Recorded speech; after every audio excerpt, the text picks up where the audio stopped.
Hey everyone, DeVoe here.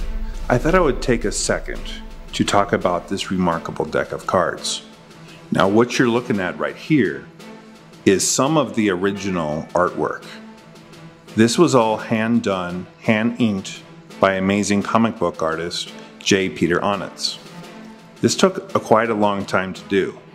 All of the illusions that are in the comic book were created by myself and Marius Jr. with help from Enrico de la Vega, James Clark, and I created all of these in 3D for my artist. And then he used his artistic interpretations and created what you see here. The weapons were also created in 3D. There was a whole lot of work that went into this artwork. Now let me show you the faces really quick.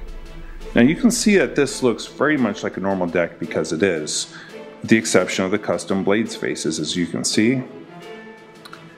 And of course we have the custom Ace of Spades and Jokers from character sketches from the actual comic. Now this is about all that becomes ordinary about this deck. Alright, so we engineered this deck. Spent a lot of time with the artist, United States Playing Card Company, making this easy for you to lay out.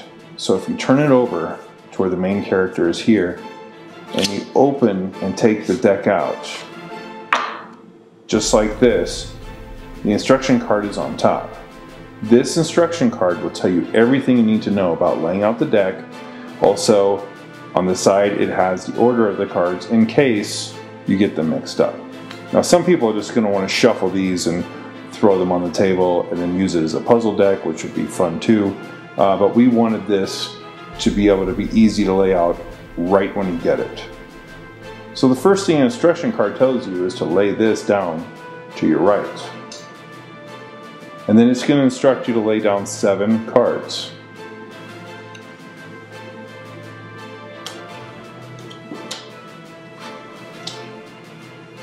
So I laid down 7, and it will tell you to lay down another 7. Okay, so you see I've just laid out the opening scene of the comic. Again, all you do is you lay 7 cards, and then 7 more, until the entire comic is completed. Very easy to do. After you complete the first 2 rows of 7, that completes an entire scene. You read it from left to right.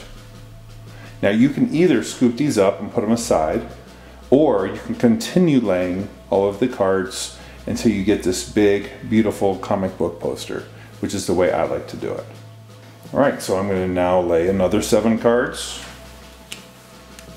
Again, every 2 groups of 7 is another panel, so you read the second panel from left to right, just like the first one. Now as you can see, it's not 1 card per panel. This was very carefully laid out to have a certain flow. In some of these pictures, more important parts of the comic are larger with more detail, such as this takes 6 cards. So as you see, this is creating this really beautiful picture and story as you lay them down. So I'm going to go ahead and lay down the next group of 7. This is a very cool panel. It's got 3 cards, uses 3 cards to create the picture. But now you start to see the whole story and everything coming together. I'm going to go ahead and lay out the final cards. Now you see there's a card missing, and the instruction card even tells you, turn the card over to complete the comic. And that goes right into that spot. So there you go. This is the first issue of Magicians Must Die.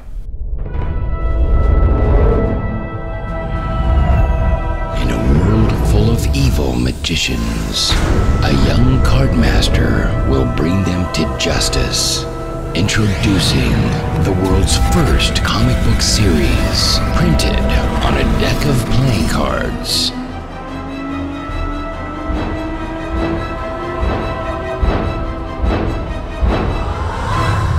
Magicians Must Die.